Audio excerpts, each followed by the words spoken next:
Assalamu alaikum everyone. I am Tahir Rashid and welcome you in our channel Learning with Tahir Rashid.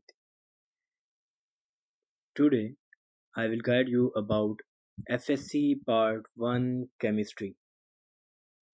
Chapter number 1 Basic Concept. और आज का हमारा lecture होगा about isotopes. और हमारे हर lecture की तरह सबसे पहले हम स्टडी करेंगे lecture flow, definitions, relative abundance, mono isotropic elements. आज के लेक्चर में हमारे तीन ही मेन पॉइंट हैं, जिसमें पहले में हम आइसोटोप की डेफिनेशन स्टडी करेंगे और दूसरे पॉइंट में हम उनकी रिलेटिव अबंडेंस के कौन सा आइसोटोप दूसरे के मुकाबले में कितनी मिकदार में पाया जाता है, और तीसरा मेन पॉइंट होगा mono isotopic element. Isotopes, atoms of the same element having same atomic number but different atomic masses are called isotopes। एक एलिमेंट के ऐसे एटम्स जिनका एटॉमिक नंबर तो सेम है लेकिन उनके एटॉमिक मैसेज डिफरेंट है। बज़ाहिर उनकी आइडेंटिटी में कोई फ़र्क नहीं होता। पहले हम समझ लेते हैं कि एलिमेंट को लिखा कैसे जाता है। एक्स यानी सिंबल एलिमेंट का दरमियान में लिखा जाता है, एटॉमिक मैस ऊपर की तरफ और एटॉमिक नंबर नीचे की तरफ लिखा जाता है। Atomic number number of protons होते हैं, जबकि atomic mass number of proton plus neutrons होते हैं। जैसे हम देख सकते हैं कि हाइड्रोजन के तीन आइसोटोप हैं, तीनों में नीचे की तरफ 1 है, यानी इनका एटॉमिक नंबर तीनों का सेम है 1, लेकिन एटॉमिक मैसेज इनके डिफरेंट है 1, 2 और 3। लिहाजा हम कहते हैं कि हाइड्रोजन के तीन आइसोटोप्स हैं। The phenomenon of isotopy was discovered by Soddy. जो आइसोटोपी का फिनोमिना पहली दफ़ा डिस्कवर्ड किया था वो सोडी ने किया था। इसका पूरा नाम फ्रेडरिक सोडी, एक इंग्लिश केमिस्ट, यूके में ही पैदा हुआ और यूके में वफात पाई। 1921 में इसे नोबेल प्राइज़ भी मिला। और प्रॉपर्टीज़ ऑफ आइसोटोप्स की बात करें अगर,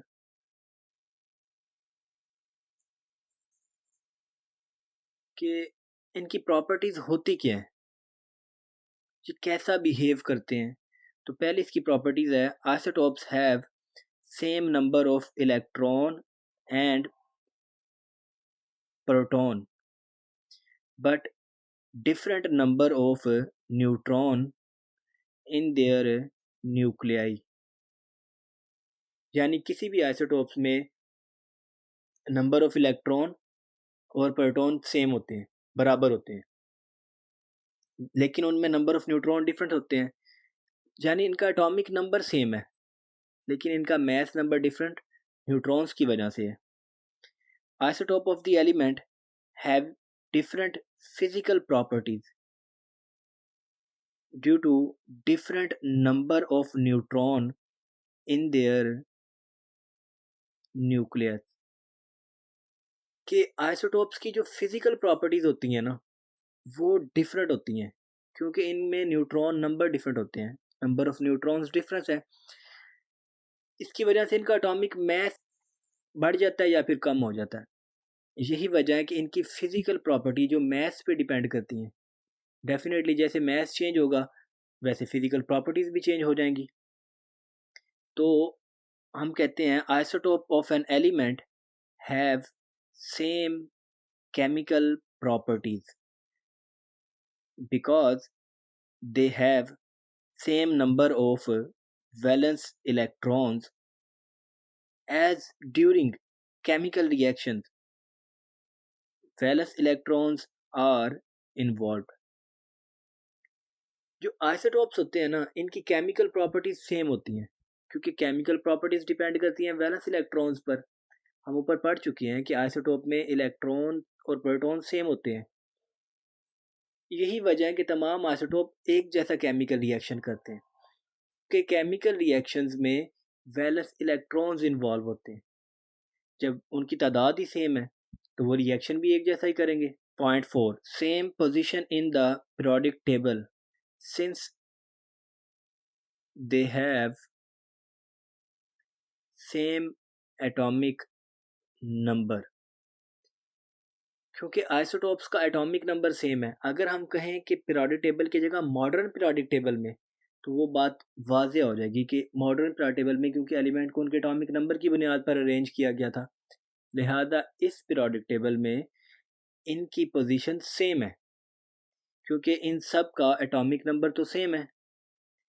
carbon has 3 isotopes, carbon 12, carbon 13 and carbon 14। आप एग्जाम्पल में देख सकते हैं कि कार्बन तमाम में 6 के 6 इलेक्ट्रॉन हैं, 6 प्रोटॉन हैं, लेकिन पहले में न्यूट्रॉन 6 हैं, दूसरे में 7 हैं और तीसरे में 8 हैं। जब न्यूट्रॉन की तादाद बढ़ी तो पहले का एटॉमिक मास 12, दूसरे का 13 और तीसरे का 14। Hydrogen has 3 isotopes, protium, deuterium and tritium. Hydrogen के भी 3 आइसोटोप्स हैं, तीनों का एटॉमिक नंबर देखो 1 है, लेकिन इनके एटॉमिक मैसेज जो हैं वो 1, 2 और 3 है। पहले में न्यूट्रॉन नहीं है। ये मैंने आपको पहले लेक्चर में बताया था कि हाइड्रोजन का एक ऐसा आइसोटोप्स होता है प्रोटियम, जिसमें न्यूट्रॉन नहीं होता। एलिमेंट्स और आइसोटोप्स, अगर बात करें ऑक्सीजन की तो उसके हैं 3 आइसोटोप्स, निकल के हैं 5, कैल्शियम के हैं 6, पलाडियम के हैं 6, कैडमियम के हैं 9 और टिन के हैं relative abundance of isotopes. The percentage natural occurrence of different isotopes of an element is called relative abundance. के परसेंटेज के हिसाब से कौन सा आइसोटोप दूसरे आइसोटोप के मुकाबले में किस मिकदार में पाया जाता है, उसको हम कहते हैं उसकी रिलेटिव अबंडेंस। तमाम आइसोटोप्स लाइक हाइड्रोजन के 3 आइसोटोप हैं, प्रोटियम, ड्यूट्रियम, ट्रिटियम, तीनों बराबर नहीं होते। Natural abundance of protium is 99.98% and deuterium is 0.015%। आप देख रहे हैं कि प्रोटियम की अबंडेंस 99.98% है और ड्यूट्रियम की अबंडेंस 0.015% है। इसका मतलब है कि हर आइसोटोप की अबंडेंस बराबर नहीं होती। कई आइसोटोप्स अबंडेंस में ज़्यादा पाए जाते हैं। The properties of element are most like the abundant isotope of that element. Definitely element के अंदर जो आइसोटोप वाफर मिकदार में पाया जाएगा, जिसकी अबंडेंस ज़्यादा है, उसकी प्रॉपर्टीज डोमिनेट करेंगी। The masses and abundance of isotopes can be determined by mass spectrometry. ये हमारा टॉपिक भी है कि अबंडेंस ऑफ और मैसेज जो हैं आइसोटोप्स के, वो हम मैस स्पेक्ट्रोमेट्री से ही डिटरमाइन कर सकते हैं। इसके अलावा भी बहुत से फिजिकल मेथड हैं, लेकिन मेन ये है, there are 280 different isotopes occur in nature. Out of the 280 there are 40 radioactive isotopes, यानी 280 आइसोटोप्स नेचर में एग्जिस्ट करते हैं और इन 280 में से 40 रेडियो एक्टिव आइसोटोप्स हैं जो रेडिएशन को इमिट करते हैं। Beside these about 300 unstable radioactive isotopes have been produced through artificial disintegration in the nuclear reactor. इनके अलावा 280 के 300 radio active isotopes artificial disintegration से पैदा किए गए हैं, यानी बड़े बड़े एटम्स को तोड़ के छोटा करते हैं तो उसे आर्टिफिशियल डिसइंटीग्रेशन कहते हैं। न्यूक्लियर रिएक्टर में बड़े एटम्स को तोड़कर छोटों में कन्वर्ट करते हैं तो उससे आइसोटोप्स पैदा होते हैं। Elements with odd atomic number have maximum 2 stable isotopes. ये बात लिखी हुई है बुक में कि जिनका एटॉमिक नंबर ऑड हो उनके मैक्सिमम 2 स्टेबल आइसोटोप्स होते हैं। मैं इस बात से मुतमईन नहीं हूँ। लाइक हाइड्रोजन का एटॉमिक नंबर 1 है लेकिन उसके 3 स्टेबल आइसोटोप्स हैं। Elements with even atomic number have many isotopes. Isotopes of the element have mass 4 or multiple of 4 are more abundant। यानी ऐसे आइसोटोप्स, ऐसे एलिमेंट्स के जिनका एटॉमिक नंबर इवन है, उनके आइसोटोप ज़्यादा होते हैं। Monoisotropic element, element having only one isotopes are called monoisotropic element, such as arsenic, gold, iodine, fluorine। इन तमाम के एक आइसोटोप्स होता है। ये था हमारा आज का lecture. Let's have a quick review. Isotopes, same element के ऐसे एटम्स कि जिनका एटॉमिक नंबर तो सेम है लेकिन उनका मास नंबर क्या है, डिफरेंट। एटॉमिक नंबर आपको पता है कि नंबर ऑफ इलेक्ट्रॉन या प्रोटॉन होते हैं, और mass number number of proton plus neutron होते हैं। हाइड्रोजन के 3 आइसोटॉप्स हैं, आप देख सकते हैं कि इन तीनों का एटॉमिक नंबर 111 सेम है लेकिन इनका मास नंबर डिफरेंट है। अगर प्रॉपर्टीज़ की बात करें तो सबसे पहले बात आती है कि आइसोटॉप्स में नंबर ऑफ इलेक्ट्रॉन और प्रोटॉन सेम होते हैं लेकिन नंबर ऑफ न्यूट्रॉन्स डिफरेंट होते हैं। और अगर हम बात करें कि आइसोटॉप्स की जो केमिकल प्रॉपर्टीज़ हैं वो सेम होती हैं, तो उसकी वजह ये है कि इनमें नंबर ऑफ इलेक्ट्रॉन और प्रोटॉन सेम है और केमिकल प्रॉपर्टीज़ डिपेंड करती हैं इलेक्ट्रॉन्स पर। एलिमेंट के जो आइसोटॉप्स हैं ना, इनकी फिजिकल प्रॉपर्टी डिफरेंट होती हैं। वजह ये है कि इनमें नंबर ऑफ न्यूट्रॉन्स डिफरेंट होते हैं। जब नंबर ऑफ न्यूट्रॉन बढ़ जाएंगे तो इनका मास भी बढ़ जाएगा, और जब एटॉमिक मास बढ़ेगा तो फिजिकल प्रॉपर्टीज़ चेंज होंगी। लाइक हैवी मॉलिक्यूल जो हैं वो ज़्यादा टाइम लेते हैं डिफ्यूज़ होने में। डिफ्यूज़ होना एक फिजिकल प्रॉपर्टी है। आइसोटोप्स जो होते हैं एलिमेंट की, इनकी केमिकल प्रॉपर्टीज सेम होती हैं क्योंकि इनमें नंबर ऑफ इलेक्ट्रॉन सेम है, ये एक जैसा केमिकल रिएक्ट करते हैं। इनकी पीरियोडिक टेबल में पोजीशन सेम होती है मॉडर्न पीरियोडिक टेबल में, क्योंकि मॉडर्न पीरियोडिक टेबल में एलिमेंट्स को उनके एटॉमिक नंबर की बुनियाद पर अरेंज किया गया।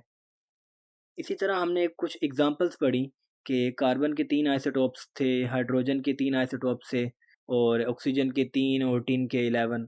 अगर रिलेटिव अबंडेंस ऑफ आइसोटोप्स की बात करें तो हमने इसमें स्टडी किया कि एक ही एलिमेंट के तमाम आइसोटोप्स बराबर मिकदार में नहीं पाए जाते, कि अगर किसी एलिमेंट के 2 आइसोटोप्स हैं तो 50-50% पाए जाएं। बिल्कुल ऐसा नहीं है, बल्कि हर एलिमेंट की अपनी नेचुरल अबंडेंस होती है और इसको हम रिलेटिव अबंडेंस कहते हैं।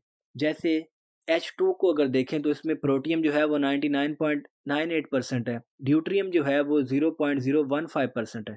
तो ज़्यादा तो प्रोटियम हुआ, तो यही वजह है कि हाइड्रोजन में ज़्यादा खूबियाँ प्रोटियम की ही पाई जाएंगी। Masses and abundance of isotopes can be determined by mass spectrometry। mass spectrometry हमारे पास एक टेक्निक है, उसकी मदद से हम आइसोटोप्स की अबंडेंस भी मालूम कर लेते हैं, उनके मैसेज भी डिटरमाइन कर लेते हैं। हमारे पास टोटल 280 डिफरेंट आइसोटोप्स हैं, उनमें से भी 40 रेडियो एक्टिव हैं, और इसके अलावा हमने 300 आइसोटोप्स आर्टिफिशियल तौर पे बनाए हैं। आर्टिफिशियल डिसइंटीग्रेशन मीन बड़े एटम्स को तोड़ना छोटों में न्यूक्लियर रिएक्टर में, उससे हमारे पास रेडियो एक्टिव आइसोटोप्स पैदा हुए। ऐसे एलिमेंट्स के जिनका एटॉमिक नंबर ऑड है, यानी 2 पे डिवाइड नहीं होता, उनके मैक्सिमम 2 स्टेबल आइसोटोप्स होते हैं। लेकिन अगर हाइड्रोजन को देखें तो उसका एटॉमिक नंबर तो 1 है, उसके 3 आइसोटोप्स हैं। Elements with even atomic number have many isotopes, और ये लिखा है कि जिनका एटॉमिक नंबर इवन होता है उनके आइसोटोप्स आमतौर पे ज़्यादा होते हैं, और उनमें भी जिनका एटॉमिक मास 4 पे डिवाइड होगा या 4 का मल्टीपल होगा, उनके आइसोटोप्स ज़्यादा होंगे। फिर हमने लास्ट पे एक शॉर्ट क्वेश्चन पढ़ा कि ऐसे एलिमेंट के जिनका एक ही आइसोटोप्स है, हम उन्हें मोनो आइसोट्रोपिक एलिमेंट कहते हैं। मैं इसको ऐसे याद करता था, A gift, A for arsenic, G for gold, I for iodine, और एफ फॉर फ्लोरीन। तो आज का ये हमारा लेक्चर था। आपने अच्छे से समझने के बाद वीडियो की डिस्क्रिप्शन में मौजूद पेपर को खुद से हल करना है, और बहुत सारे रीजनिंग क्वेश्चन भी दिए हुए हैं, उनको समझना है, और समझने के बाद आपने खुद से हल करना है। See you tomorrow with another lecture. अल्लाह हाफिज़।